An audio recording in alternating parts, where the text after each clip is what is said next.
hurt myself. Get me rippers, bitch.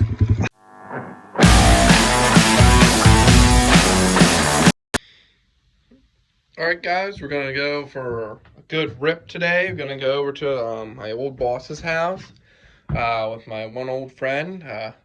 We rode dirt bikes since we were little, and we've been riding over there like pretty much since we were little. He's got a little track.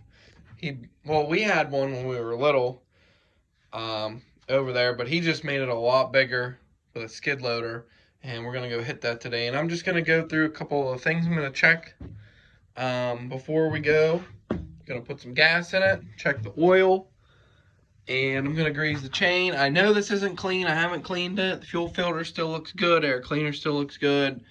I'm just gonna double check some of the bolts. Like I said yesterday when I went to ride, those bolts were loose. The forks look pretty clean. I have been messing with my rear shock, adjusting it to see where I kind of like it. We'll see. The tires yesterday, letting some air out of them. I was hitting some small jumps, and it just made a heck of a difference. Just like hitting stuff, because like I hit a jump out here, and I'll show you. And I have my sidewalk, so like I'll hit the jump and then come up over, and it's not really a jump, it's just a big hill in my yard that I hit for fun. And I freaking tanked this sidewalk immediately after I come up over this hill and jump it pretty good. So that helped out a lot. And then I moved my truck so I could hit this pretty good. See, I got a good run for her. And I would hit this, and there's a telephone pole there that would really jack you up when you come up over this. But letting the air out of the tires really helped. Even gripping on gravel too, I think it gave a little more give. But we got some more. We're gonna go ripping today, and I'll get some more footage, and it's gonna be a good day.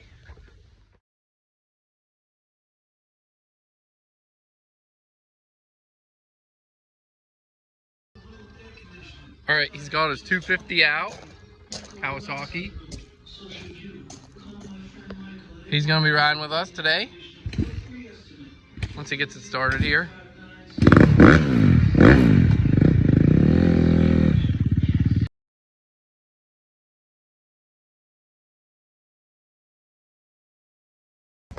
All right, guys, we're out here ripping.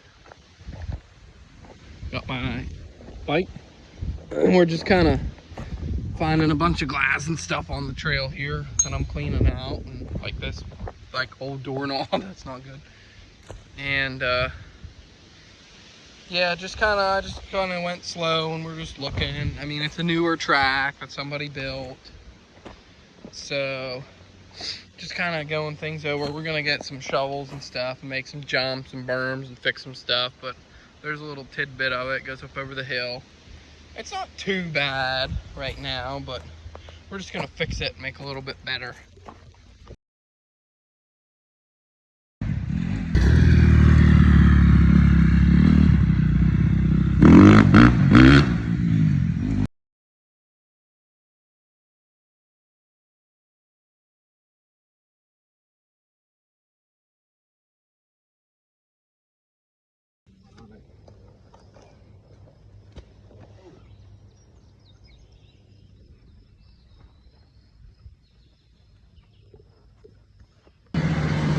All right, guys, so I got some riding boots here, and I needed to move my shifter because it was too low.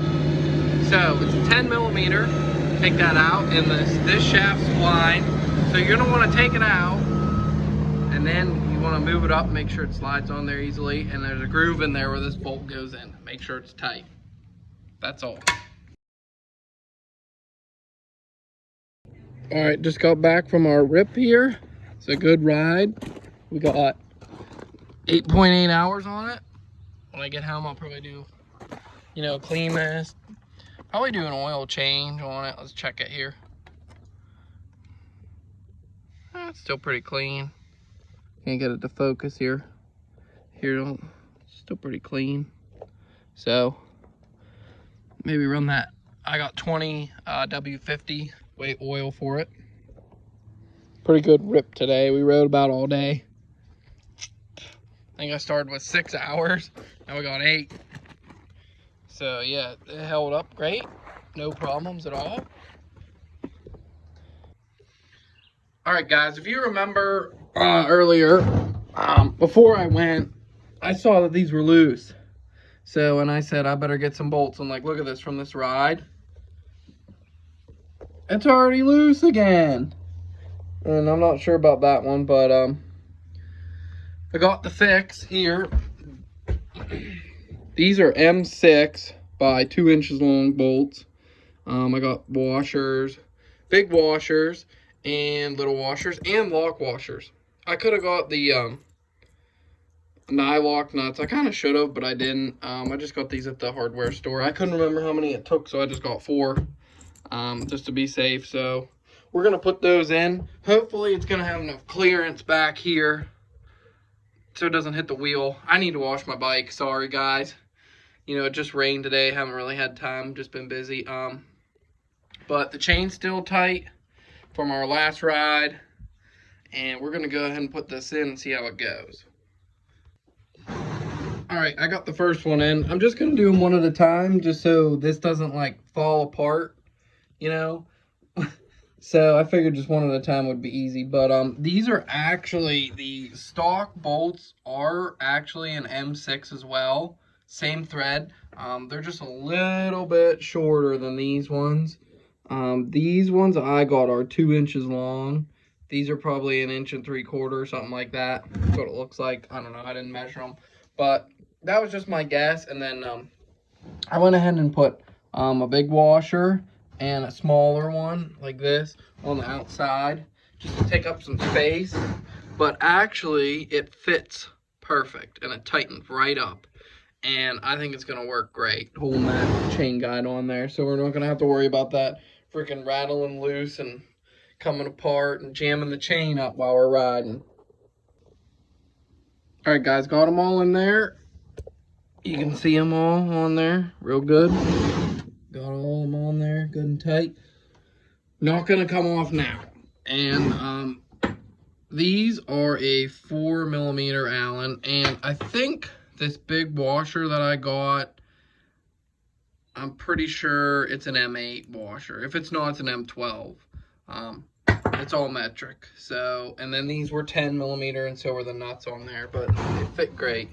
All right, guys. Also, we're gonna do the spark plug here, and I got my hour meter on here, and I got it zip tied. Well, Cody gave me a great idea. Electrical tape it, and then it'll look nice and neat. And I thought that was the greatest idea ever. So we'll go ahead and get that out of there and get the new one in there. All right, got the old spark plug out. It is an NGK C7HSA. I did get a new one. This one doesn't look too bad. See if we can get it to focus.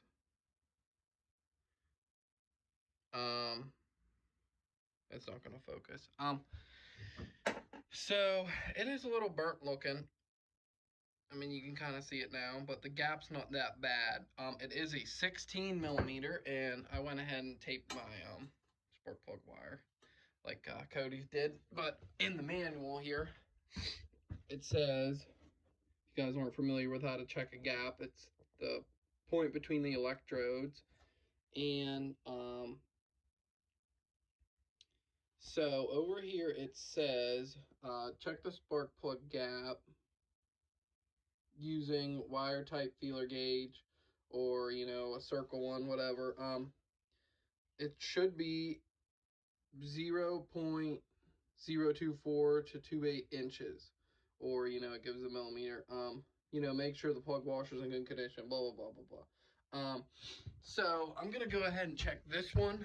I got a regular style that you guys are familiar with, and then I got my feeler gauge, and I have it on 24.024. And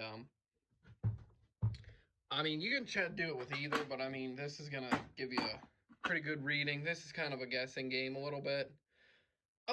You know, it's all in preference. Whatever you like to use. I figured I'd show you guys both of them. Whatever you want to use. So you just kind of want to stick it in here, and it is actually good. And honestly, if I'm going to gap a new one, I am going to gap it as low as recommended, which would be 2.4, and which is I have it at. So it's still good. I'm honestly going to clean this up, guys. Put some anti-seize on it. Put some dielectric grease in here. I'm just a fan of anti-seize and dielectric grease just because we're running this in water and mud. And I even do it to my personal vehicles. Anti-seize them and dielectric grease the plugs and stuff. And it's just a habit I got into. But um, the reason I gap them at the lowest one is because as these burn and get wore out, the gap's going to get larger. So if you set it at the largest gap, which recommended is 0.28, you're going to have, worn out plug quicker, so to speak. That's just the way I look at it. So I always set it at the lowest one. So you have, the longest plug life possible. I mean, I haven't been having any issues starting this or misfires or anything. So I'm just going to clean this up with some sandpaper and little gas, and they make spark plug boot or blasters, but that's just what I'm going to do. Anti-seize it, throw it back in, check the gap one more time, guys. All right, fun fact on these bikes, on these SSR bikes about the plugs. So the factory one that I took out of it is a C7 HSA. The plug I got for it is a CR7 HSA. Now, they are the same exact plug. Same everything, same thread count, same, flank, whatever, everything. As you can see, literally, they are the same exact plug. And the only thing that the R stands for is it's a resistor. So it does not have a cap on the top here, because the resistor or the cap is built into this boot. So, depending on what style boot you might have on, your bike or scooter or whatever the heck, you got to watch for that. I'm not sure, but I mean, see, this is gray and this is blue, and it says R. So I'll show you the other types over here, guys. Now this one here is a 4-stroke plug. See how it has the cap on it? It's main on there. It does not come off solid on there. Now here's a 2-stroke snowmobile spark plug. And you can actually screw the cap off, and then it would look like our plugs we have in the bike. So they're made for a couple applications. I mean, depending on your boot style that you have on your snowmobile, whatever the case may be. You don't want to go nuts tightening this plug.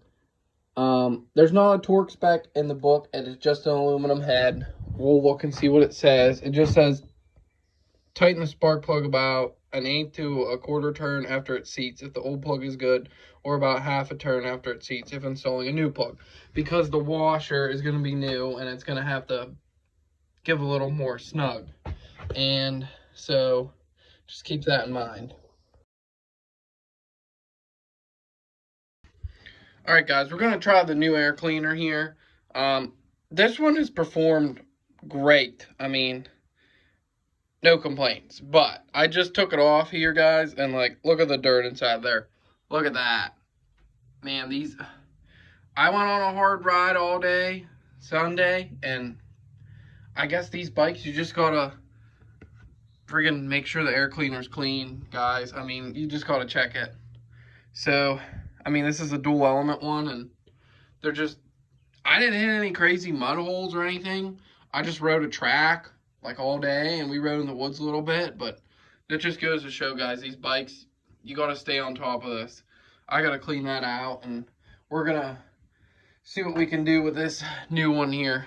It is a snug fit on there. Again, I'm going to put grease on it, but we're going to see how this one does, guys. I mean, I've had this one on here for a couple hours now, and it kind of got rid of the bogging. I'm not going to lie. The 2nd to 3rd gear bogging kind of got rid of it. I was pretty impressed, but I'm not impressed by the dirt in there, but I guess we'll just see, guys. All right, got her on there. Once again, I took the old weed eater gas in the bottle and just hosed the crap out of the carb, the inside of the carb. I did see, wow, we do got some dirt in that filter. I like these see-through ones, so that's kind of a good idea, even though we just run 93 in it. And it's a little bit harder to get this one on. It's very stiff. I still greased it and everything, but we got it on there, and we're just going to see how it goes, you know. It's worth a try, you know. I want to see what's the best. I mean, performance-wise and reliability. I might even end up buying a uni or something different. I mean, we'll see here, guys. But I wanted to at least try the two different styles. All right, guys, we're out here with Cody and our bikes, putting our trail cameras out for the upcoming season. We just figured these would be pretty good to ride around and put our cameras out. We're gonna put this one out for today and another one up in another spot. We got our salt lick right there. Probably gonna put more cameras out. Our tree stand's actually down this trail, and we'll probably end up putting one down there too. But for now, you know, it's still pretty early. We're gonna put this one out and another one out in our other spot and see what we got. All right, another thing, guys. So I was looking at my brake cable because I noticed on my buddy's bike that his cable was routed differently. Well, I looked at mine and I'm like, oh crap, it's rubbing on the rotor, man. So I don't know if you guys can see it, but like right there, it's pretty rubbed through. So I went ahead and loosened these up. They're 8mm, and I just slid the whole thing up. But there's this coating over top of this other line, and then this kind of like puts them together. It's like a little boot, so like no dirt gets into this other one. So make sure that's on there. And I like slid it up so it's tight, and so far so good. I don't think it's gonna rub. So I went over and I looked at how Cody's is routed too, based on mine, and his was like pretty snug. So I'm like, oh, there's no way that's gonna rub on the rotor.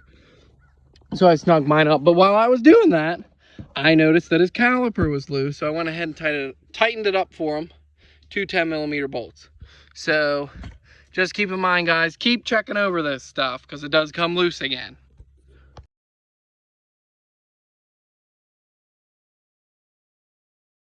All right, guys, we transplanted the mineral block from over there. This is the other hunting spot. Oh yeah. With our bikes. I had this in my pocket and he put that in his bag. So we got it done. We're gonna go ahead and put our camera down here on this tree so we can see the whole way up this path. And just see, because last year I shot a deer that came out of here, this path, twice, and our stand, I don't know if you can see it, but it's right up there. If you can see it, right there, not very far away. So, and then there's the mineral block. And we're gonna put the camera right there.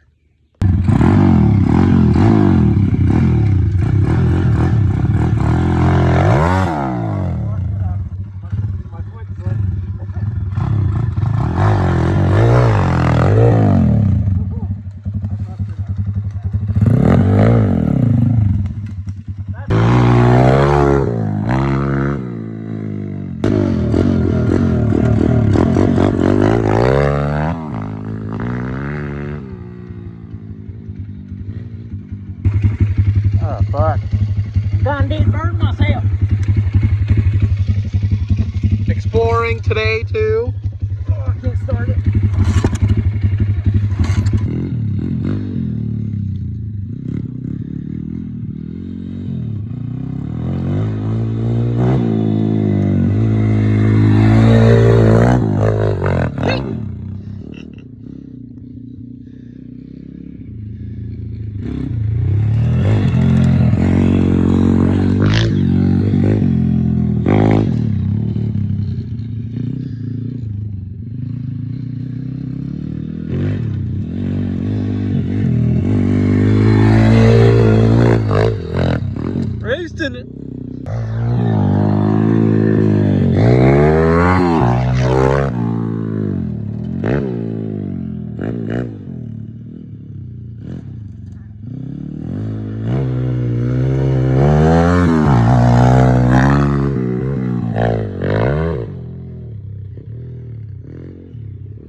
All right, guys, we finished up.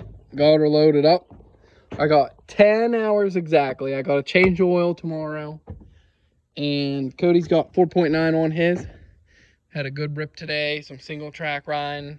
We'll get that filmed on GoPro. Yeah, we got to get the GoPro out and get it going. See how well it does. It was some tough riding. Yep. We recommend to lower your air pressure in your back tire, definitely.